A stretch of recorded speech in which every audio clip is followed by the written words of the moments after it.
بسم اللہ الرحمن الرحیم۔ پھر اللہ عز و جل نے فرمایا، میں ساتوں آسمانوں، ساتوں زمینوں اور تمہارے باپ آدم علیہ السلام کو تم پر گواہ بناتا ہوں کہ کہیں تم قیامت کے دن یہ نہ کہو کہ ہمیں تو اس کا علم ہی نہیں تھا۔ یاد رکھو، میرے علاوہ کوئی معبود برحق نہیں اور میرے علاوہ کوئی بھی پروردگار نہیں، لہٰذا میرے ساتھ کسی کو بھی شریک نہیں ٹھہرانا۔ بے شک میں تمہارے پاس اپنے پیغمبروں کو بھیجتا رہوں گا جو تمہیں میرے ساتھ کیے ہوئے اس عہد و پیمان کو یاد دلاتے رہیں گے، اور میں تم پر اپنی کتابیں بھی نازل فرماؤں گا۔ سب نے کہا، ہم گواہی دیتے ہیں کہ آپ ہی ہمارے پروردگار اور حقیقی معبود ہیں، آپ کے علاوہ کوئی بھی ہمارا پروردگار اور معبود نہیں۔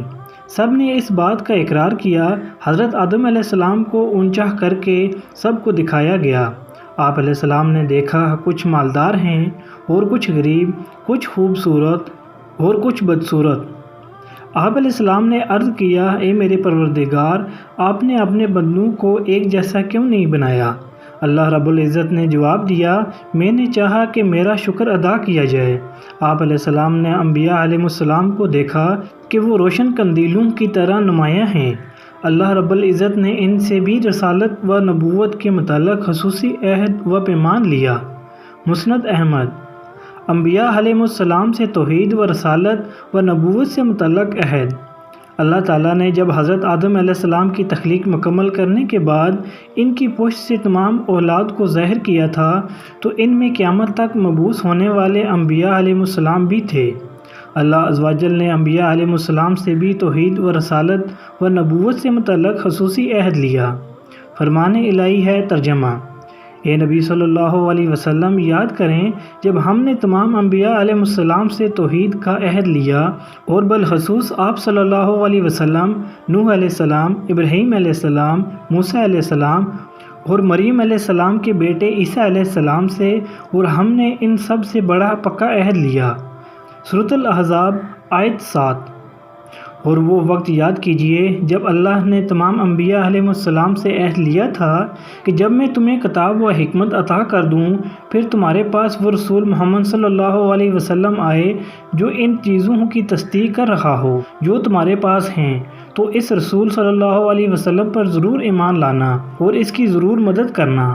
اللہ نے پوچھا، کیا تم اقرار کرتے ہو اور اس پر میرا عہد قبول کرتے ہو؟ انہوں نے جواب دیا، جی ہاں، ہم اقرار کرتے ہیں۔ اللہ نے فرمایا، تم گواہ رہنا اور میں بھی تمہارے ساتھ گواہوں میں سے ہوں۔ پھر اس کے بعد جو بھی اس عہد سے پھر جائیں وہی نافرمان ہیں۔ سورۃ آل عمران آیت 81 تا 82۔ حضرت آدم علیہ السلام کے بیٹوں قابیل اور حابیل کا واقعہ۔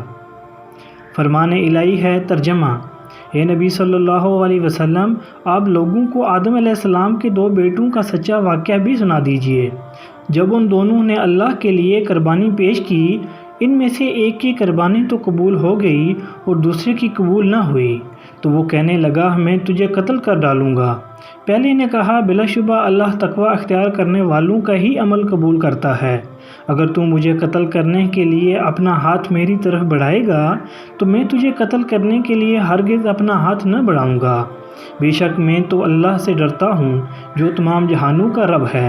میں تو چاہتا ہوں کہ تو اپنے ذمہ اپنا اور میرا بھی گناہ لے لے اور پھر تو دوزخیوں میں شامل ہو جائے۔ ظالموں کا یہی بدلہ ہے۔ آخرکار اس کے برائی کی دعوت دینے والے نفس نے اسے اپنے بھائی کے قتل پر آمادہ کر دیا اور اس نے اسے قتل کر ڈالا، بس وہ نقصان اٹھانے والوں میں سے ہو گیا۔ پھر اللہ نے ایک گواہ بھیجا جو زمین کھودنے لگا تاکہ اسے دکھائے کہ وہ اپنے بھائی کی لاش کیسے دفنائے۔ یہ دیکھ کر وہ کہنے لگا، ہائے افسوس، میں اس کوے جیسا بھی نہ ہو سکا کہ اپنے بھائی کی لاش چھپانے کی تدبیر نکال لیتا۔ پھر وہ بڑا ہی پشیمان اور شرمندہ ہو گیا۔ حضرت عبداللہ بن عباس و دیگر صحابہ رضی اللہ عنہم بیان کرتے ہیں کہ جب حضرت آدم و حوا علیہ السلام کے ہاں اولاد کا سلسلہ شروع ہوا تو ان کے ہاں ہر ایک لڑکا اور ایک لڑکی پیدا ہوتے تھے۔ حضرت آدم علیہ السلام کو یہ حکم تھا کہ ہر لڑکے کی شادی دوسرے لڑکے کے ساتھ پیدا ہونے والی لڑکی سے کریں اور دوسرے پیدا ہونے والے لڑکے کی شادی پہلے لڑکے کے ساتھ پیدا ہونے والی لڑکی سے کریں۔ تاریخ الطبری۔ حضرت آدم علیہ السلام کے ہاں ایک مرتبہ قابیل اور اس کی بہن پیدا ہوئی اور دوسری مرتبہ حابیل اور اس کی بہن پیدا ہوئی۔ سابقہ اصول کے مطابق قابیل کی بہن کا نکاح حابیل سے اور حابیل کی بہن کا نکاح قابیل سے ہونا تھا۔ اتفاقی طور پر قابیل کی بہن حابیل کی بہن کی نسبت زیادہ خوبصورت تھی، اس لیے قابیل نے چاہا کہ اس کی شادی حابیل کی بہن کے بجائے خود اپنی ہی بہن سے ہو جائے۔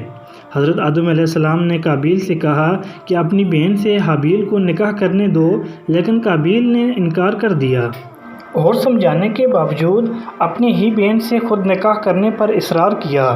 آدم علیہ السلام نے ان دونوں سے کہا کہ تم اللہ تعالیٰ کی راہ میں بطور نذرانہ قربانی پیش کرو، جس کی قربانی قبول ہو جائے گی وہی حق پر ہوگا۔ حابیل بکریاں پالتا تھا، اس نے ایک موٹی تازی بکری قربان کی اور قابیل کھیتی باڑی کرتا تھا، اس نے گھٹیا قسم کا اناج اللہ تعالیٰ کی راہ میں پیش کیا۔ دونوں نے اپنی اپنی قربانیاں میدان میں رکھ دیں، آسمان سے آگ آئی اور حابیل کی قربانی کو کھا گئی، جو اس کی قبولیت کی علامت تھی۔